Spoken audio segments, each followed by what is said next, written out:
করতে হবে, আল্লাহকে না আপনাকে বিশ্বাস করে দিতে হবে। কেন আপনাকে আল্লাহ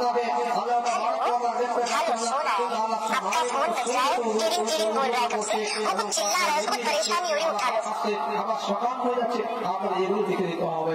কেন নিশ্চয়ই দাদা রয়েছে, দাদা না রয়েছে তাহলে কোন সূর্য দেখতে পাচ্ছি না, কোন কার দেখতে পাচ্ছি না। তারপর এরকম অবস্থা যে আপনি সূর্য উঠছে আর আপনি ডুবে যাচ্ছে, আপনি রাত আসছে আর আপনি রাত চলে যাচ্ছে, এরকম ব্যাপার করছে কি এখন তো তার দাদা রয়েছে। আপনার এই জিনিসে মেনে নিতে হবে, এই জিনিস মেনে নিতে হবে।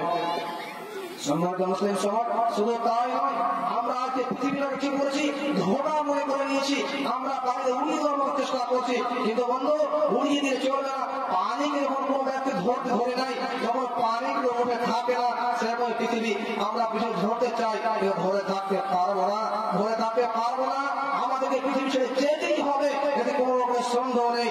আর পৃথিবীটা কত হালকা, আপনারা ছোট কথা বলি, সে হাদিসটি দেখো কি হযরতে জাবির রাদিয়াল্লাহু তাআলা আনহু থেকে বর্ণিত, তিনি বলছেন আল্লাহর রাসূল চিন্তা করে কি করলেন, যখন সাহাবীদেরকে নিয়ে আলিয়া হয়ে বড় জায়গার সফর করে যাচ্ছিলেন, এমন সময় যেতে যেতে যেতে রাস্তার ধারে দেখতে পেলেন একটি মৃত্যু বকরির বাচ্চা পড়ে রয়েছে, একটি মৃত্যু বকরির বাচ্চা পড়ে রয়েছে। আর পড়ে পড়ে যখন আছে এমন সময় তখন আল্লাহর রাসূল সে বকরির বাচ্চাটিকে হাতে উঠিয়ে নিলেন, ছাগলের বাচ্চাটিকে হাতে উঠিয়ে নিলেন। নিয়ে নেওয়ার পর সাহাবীদেরকে বলছে, ও আমার সাহাবীরা শোনো, ও আমার সঙ্গে সাহাবীরা তোমরা শোনো, এই যে বকরির বাচ্চাটা দেখছো, এই যে তোমরা ছাগলের বাচ্চাটি দেখছো, এই বাচ্চাটি কি করো, তোমরা কি এক গ্রামে কেউ কিনে নেবে, এক গ্রামে তোমরা কেউ কিনে নেবে? তখন সাহাবীরা বলছে, না না, এই বাচ্চাটি তো মরে গেছে, এই বাচ্চাটি তো মৃত্যু বরণ করেছে। আল্লাহ রাসূল আপনি আবার বলছেন যে তারা কিনে নেবে এক গ্রামে, কিন্তু এই বাচ্চাটিকে কেউ এমনি নিতে চাইবে না, এমনি নিতে চাইবে না, চাইবে না। সে যদি বাচ্চাটিকে যখন বাজারে দেওয়া হতো তবু তো কোনো কড়াই করে নিতে চাইতো না, কেউ যেত না। সে কানটি ছিল কাটা এবং কানটি ছিল ছোট, যার কারণে কেউ নিতে পছন্দ করতো না। আজকে আপনি আমাদেরকে বলছেন মৃত্যু হয়ে যাওয়ার পরে যে আজকে তুমি কি করো, এই যে বকরির বাচ্চাটা দেখছো সেটাকে এক গ্রামে কিনে দাও। সম্মানিত মুসলিম সমাজ, তখন আল্লাহ রাসূল বলছেন তোমরা কি এমনিতে কিনে নেবে? বলছেন না, এমনি তো নেব না, কিন্তু আল্লাহ রাসূল সেখানে গিয়ে কি করবো? তখন আল্লাহ রাসূল বলতে আরম্ভ করলেন, ও আমার সাহাবীর দল, ও আমার সঙ্গে সাথীরা, তোমরা শোনো গো, তোমরা যখন এই বকরির বাচ্চাটাকে হেলা করে দিলে, এই বাচ্চাটাকে নিতে যাও না, ঠিক তেমন জীবনটি তোমরা কাটিয়ে দিচ্ছ।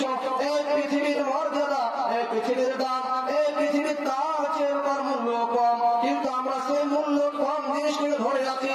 কিন্তু এই জিনিসটি রয়েছে হয়তো কোনো পোকা পাগলে খেয়ে নেবে, এই বাচ্চাকে খেয়ে নেবে, আহার করে নেবে, কিন্তু পৃথিবী এমন, সেই পৃথিবী কিন্তু ওর থেকেই মূল্যহীন।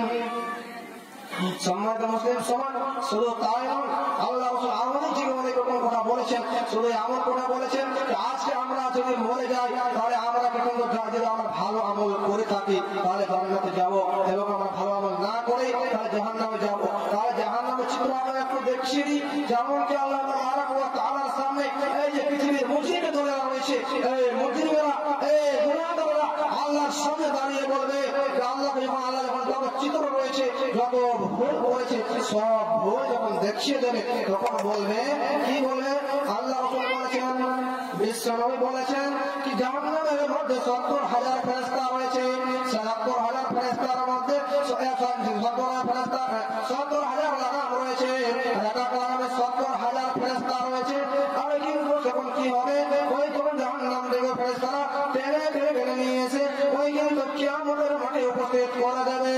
যখন উপস্থিত করে দেবে তখন কিন্তু সেই ব্যক্তিটাকে দেখিয়ে দেওয়া হবে।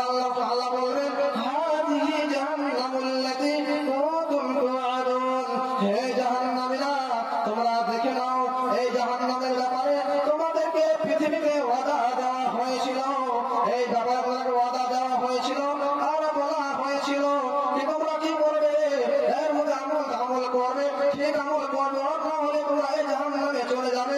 কুনতুম তুআদুন, এই ব্যাপারে তোমাদেরকে ওয়াদা দেওয়া হয়েছিল। তখন যখন এই ব্যক্তিরা জাহান্নামকে দেখে নেবে, দেখে নেওয়ার পর আল্লাহকে বলবে, এই জাহান্নামে যাবে কারা?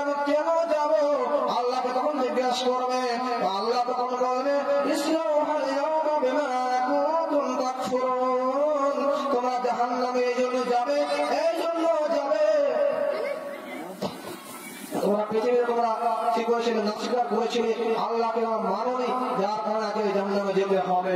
বন্ধু, আমি এখানে